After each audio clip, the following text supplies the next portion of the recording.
Good afternoon, everyone, and welcome back to Del Mar for closing day, summer 2025 here in Southern California. I'm Kurt Hoover, along with my favorite guest, Ryan Anderson. And Ryan, been a long meet, been a lot of fun, great race, and the weather has been fantastic. We've got a couple of stakes today, including a Futurity, and I thought really difficult races. If there was another day of racing, I'd say there's a carryover possibility. That's how tough it looks to me. Yeah, I'm in complete agreement with you. Beautiful weather, obviously, as we close it out here. You're just singing a nice Bill Withers song. Yeah, I can't help myself. I heard it driving here today, and I heard it driving here the other day, so Lovely Day is in my head. I like it. My favorite song by his is Ain't No Sunshine, but that doesn't apply here. Man, we only have for sunshine. being young, you have excellent musical taste, right? I appreciate that. Let's dive right into the opener. 6 furlongs in the first race, $10,000 claimers get the party started. Yeah, this is a difficult race to start off with, but I went with the number 3, Elton Sings Another. I thought this one, speed and drop last time out, or drops now again into the 10,000 non-2 life. Feels like the kind of money run effort, at least to me. I like the early speed versus level with some horses that, aren't too adept at passing other runners. And then I went with the 8, Looks Lucky, for Kyle Frey and the irons for Sean McCarthy. I thought Off the Voided Claim, that always gives me a little bit cause for pause, but gets the blinkers on. It has been forward in his previous 2 and 3 starts, so I'm hoping he gets back to that, hoping he's back into form off the freshening. Interesting race. I really like a horse in here. I really like number 2, Blue Fashion. I thought she ran okay last time off the layoff. She moves from a barn that doesn't train for speed to a barn that trains for one thing, speed, and that's Luis Mendez. And I love the fact Barrios stays on board. I always make this point. When you're on 10 claimers and they go to small barns, no reason you have to stay on. I love the fact he stays on. And here's the part I'm amazed by. Why has she not been on Lasix all this time? She now gets Lasix, she gets Barrios. I'm going to go all in on Blue Fashion in the first. Last I saw, she was 7-2. I'll take all of that in the first race. On to race number 2. And we scratched the inside 2. I was going to play a cold double because I thought the 2 would be very tough. The point's moot, Ryan. I thought the same. Other than drawing the rail with that program scratch to the 1, I thought Arasaka was a big look in here. But I ended up going with one of the first-time starters on top, number 7, Tiger Whitworth. The Dam won first time out, so there's some precocity there. Of the 8 siblings to race, 4 were in the money with 1 winner, 2 seconds, and a third. So I thought with Edwin Maldonado, that's going to tip the hand to getting some forward position early. And I thought the 8, Tamarindo Beach, was just a little bit interesting as another first-time starter for Dean Pedersen. Him and Armando Aguilar have a decent amount of success together. Has a good bullet work, 2 back, sharp work, 3 back, and then they kind of backed off in that last 5 furlong drill, which I like to see. Kind of hints that this horse might be ready. So I went 7-8 in here. Yeah, with the scratch of her sock, I don't have a real strong opinion, but I picked the 6, Tommy Norris.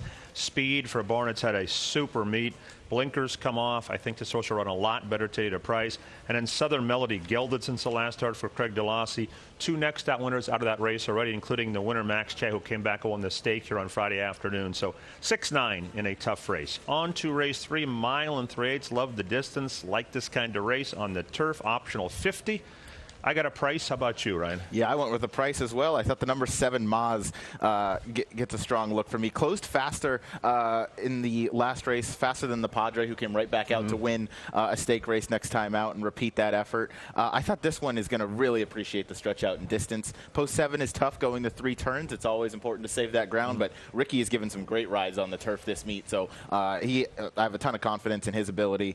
Him and Michael McCarthy, when they team up, $6 plus ROI at Del Mar.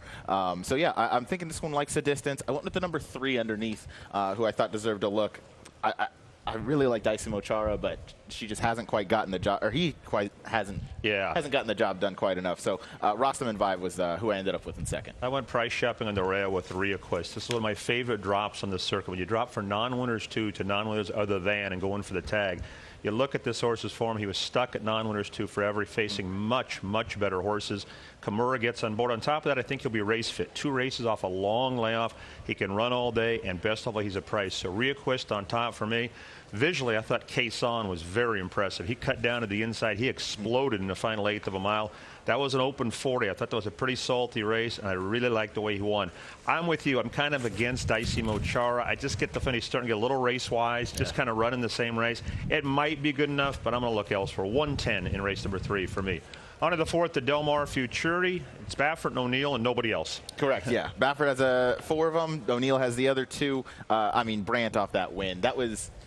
you know, looking at the figure at face value, you might think maybe it wasn't the best field, but it has 2 next out winners already. Yeah. 2 show up in this spot in Balboa and Civil Liberty. Balboa was one of those next out winners. I mean, $3 million, and it looks like the talent is there. So I'm just straight with Brant, and I'll kind of keep it moving. Yeah, I thought the same thing. The number was huge, visually was huge. Let's just stay with Brant in the futurity. On to the 5th. 5 furlongs on the turf for California-bred maidens. Yeah, this is a tough one, but I ended up with the 2, Forever Ben, mainly because of that inside draw. It was close between the 2 and the 7 for me, but I think the 2 has 3 races with experience. Those last 2 works for Carla Gaines, hint that this horse continues to progress. Stanford is a strong 17% with his turf sprinters, so I thought Bays is kind of going to sit the trip. Doesn't really bother me that J.J. Hernandez hops off. Bays was on for the debut. J.J. opted to go with number 5, Violet Song, who ends up scratching in this spot. But I think Forever Ben going this 5 furlong distance, I think can get the trip. And then the 7, yeah, very Strand, first-time starter for John Sadler. Hector Barrios aboard. Works in the morning, hint at some ability. Might need one. 5 furlongs is tough, especially drawn out there. But the rails are at 0 today. Yeah, I thought this was a tricky race, too. I took the horse who drew in, Mystic Moses, for Steve Miotti. Steve's had an excellent meet. He's a really good trainer. He's had a good meet. Just missed yesterday with Del Mar Jerry, a brutal beat right on the money for an $81,000 pot. So I put Mystic Moses on top, and same with Ventry Strand. Found it interesting, no gate works. You don't often see that on a saddle. Obviously, the horses popped out of the gate to get gate okayed, but no published gate works. The Dams had one winner who was stakes placed, so 11-7 in the 5th. Okay, we get on to the 6th race. Somebody still has to explain to me how somebody hit the pick 6 yesterday, but we'll move on from that and try and hit it today. And again, this is one difficult sequence. If there was a tomorrow, as far as another day of racing, it has carryover written all over it, and it's a tough way to start. It does. Full field. You get 3 Bafferts in here. I opted to go with the number 8, who has precocity all over the pedigree. The Dam won first time out, and the Dam's 5 starters have all been winners. 5 for 5 first time out, all at the maiden special weight level. One was put up via DQ, but we'll count it. Yeah. So I'm going to go with the 8 Rhodes on top. And then I thought the number 6, Send It Mo. Peter Miller's 16% with his 3rd-time starters. Races them into shape. This one is improved start over start.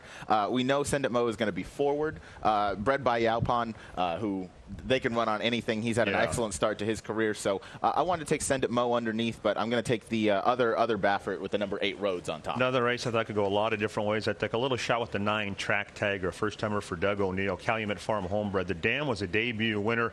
She's also had 2 winners. And, Ryan, I've been doing this a long time. I don't think I've ever seen this. 8 straight gate works. Lots of times 3 or 4 straight. I have never seen 8 straight gate works. I mentioned it before. Doug O'Neill has really changed his training pattern with these firsters. Many more gate works than he used to show, but I've never seen 8. I hope it's a good sign. Sometimes that's a bad sign. It means it won't come out of the gate. And then I put Boyd second. 9-1 in race number 6 for me. 7th race, scratch to 5. 13 go here. Another good gambling race. Yeah, very good gambling race. I think ultimately with all these horses having very similar form lines, I ended up going with the number 9, Uncle Dude. Flavian Pratt is in town to ride Brant. He moves horses up exponentially. He gets them in the right position. On top of that, this horse came out and improved that buyer speed figure tremendously, going from 2 to 3. Second off, has all the right to improve, has had a couple really nice works since then, and I think he gets enough pace to close into here. Lots of pace. Lots of pace in here. And that's ultimately what ended up with me taking the 9 Uncle Dude on top, and the 11 Sir Rocket, who also likes to come from off the pace. Drysdale and Mike Smith team up. 2 nice wins, or 2 nice closing wins, I should say, in his last 2. I think, without looking through all the charts, Sir Rocket would be the only 3-time winner at the meet, I think. Yeah, he's had a really good meet. There's a horse I've always liked. He's a price today. I think he's going to get a great trip. The 8 horse, Our Bucky Charm for Mike Pipe. He followed this horse throughout his career. He's got a lot of abilities. Obviously got some issues. He debuted late. He's been laid off several times. So I love the fact he's putting 2 races together at the meet. On top of that, he's a big, strapping kind of horse. And I think down inside last time he got bogged down. He didn't have any room. If you watch the replay, he galloped out in front. He was full of run coming to the wire. He can sit, and Kimura rides him back. So I took a price shot with the 8, Our Bucky Charm. I also thought the 1 Style Cap might run well. For the first time in his life, he gets Lasix. He was either a 2-year-old and in stakes company and never had Lasix. He gets that today. And he gets Juan Hernandez and has turf form. 8-1 for me in a very good race. All right, 8th race. Kicks off the late pick 4. 10 go here. Yeah, 10 go, and the number 5, Modus Bestia, was the standout to me. Since that last race on debut July 18th, or not on debut, but first start of the 3-year-old season since coming in from Churchill Downs, 6 works out of that debut. On top of that, on opening day, the rail was not the place to be. This horse was inside the entire time against the kind of flow of the race and against where I think the better part of the track was. Has had 6 works since the last, so came out of that race in fine shape, has been racing great. On top of that, you get the booking of Flavien Prat, who again is going to have this horse in the right position. I think there's not a lot of early speed. There's not a whole lot of experience in this field, and I think Modus Bestia could take them a long way. Yeah, I thought Modus Bestia had a big look in here. I thought Latitude was interesting to Dam, a debut winner, 3 winners, 2 debut. Also, they don't write many 6.5. It looks to me like Sadler was waiting for a 6.5 with his horse, with his pedigree and his running style. So I put Latitude on top. Running with Chaos is trained well for Hess, has a couple of good works, including a nice gate work against Maldonado.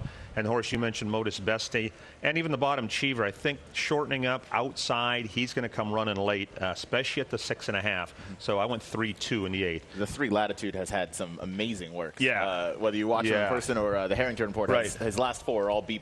And you don't see that too often either on Andy's report.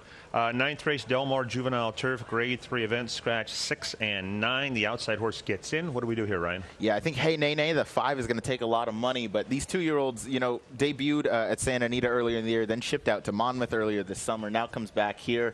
That could take a bit of a toll. While I think Hey Nene is the best horse in the race and the one to beat, I ended up going with the 7 later than planned for Phil D'Amato. Umberto Rispoli on board. I like the way this horse finished off his race. The 49 buyer is not going to dissuade me. These 2-year-olds can jump up, and it's tough to get. No, the 2-year-old numbers are on turf especially going 2 turns. Especially. So I'm going to take later than planned. I think that was a very professional race that he ran last time. So I'm going to take the 7 on top. Hope I get a bit of a price, but I'd certainly respect the talent of the number 5, Hey Nene. Yeah, I like Hey Nene. I think he's a really good horse. The fact that John Sadler sent him to Monmouth tells me he's a really good horse, because John does not travel cross country very often, except if it's Breeders' Cup. It's not his pattern. On top of that, you know, so yeah, he's only sprinted. The pedigree, his half-brother won going 1 3/4 and 1.5 miles. So this horse can run all day if the pedigree's right, and it usually is. I like Hey Nene a lot, and for second, later than planned. 5-7 for me in the Del Mar Juvenile Turf. 2 to go. First half of the late double, top and bottom are out. How do you see this one? Yeah, the 12 Crystal Clean really drew well again to the outside. Hector Barrios, John Sadler, one more time. 2 for 11 for John Sadler with maiden winners last time out in the State Bred Company, which is decent, small sample size. But again, drew well. That was a really nice debut effort, so I ended up going with the 12 on top. And then the 6, Fancy Facts, I think is really kind of rounding into form for Mike Pipey and Kazushi Kimura. I like that last out victory on the turf. I think can easily transfer that right back to dirt. Going to be forward, which is always a plus, and 10-1. I couldn't ignore that. Yeah, it's a good gambling race. I went to the 3, Don't You Forget. It's a mare I've always liked, and I like this pattern. Voided claim. They put in for 20. She won this condition 2 years ago. On top of that, Peter Miller, who just come and moves jocks around, gets the leading man, gets Juan Hernandez. So I went to Don't You Forget. Should get a good trip in here. Crystal Clean comes off a really good maiden win. Cliff Seiss's horse, veteran trainer Cliff Seiss, sends out Danzig with Maxine. Should get a great trip. And then 2 bombs I thought could get in the trifecta. Thirsty Trickster won big, jumps up in class. And Buds and Suds has really gotten good. Gets the class test today, but another horse who can finish. 3-12 for me in race number 10. Okay, 11th and final, scratch the bottom 2. How do we wrap up the meet in a crapshoot? Yeah, another really good betting race. A lot of horses with very similar form, you know, just stepping up in class, dropping down. I ended up with the number 2, Friendly Confines. Coming out of an open stakes race earlier this spring in March at Santa Anita, you get the jockey edition of Flavien Prat. Drew really well to the inside, gets Lasix back on where, he won and broke his maiden last time out. I think he faced a pretty good field last time. He faced Freedom's Not Free back in the early spring, but Baltus has had an extraordinary meet. Yeah. He's really good with these over 180-day layoffs with a really strong 20% win clip. So I ended up with the 2, Friendly Confines on top. And I thought the 1 Takes 3 finally misses Kings River Knight like he's faced in his last 2. Drew well again to the inside, and those speed figures fit. So Kazushi Kimura, Mike Pipey in the finale, I wouldn't surprise me either, but I'm 2-1. Yeah, good gambling race, tough race to close things up. I'm going to try and get a bomb home in the last. My friend Uncle Neil Drysdale with Irish Prophet. Again, I'm talking about this drop. This is the same drop that non-winners 2 in an other than. 2 races off a brief freshening, has faced much, much better horses. This horse won this condition back in January of 2024. Lescano rides. I think this horse will be running late, and I think the class drop is going to really help. Cuban Confusion comes off a good race. Got no problem with that horse. The horse you mentioned, Takes Three's got to look. Broski, light bowl play. 2 next out winners, 1 for fun.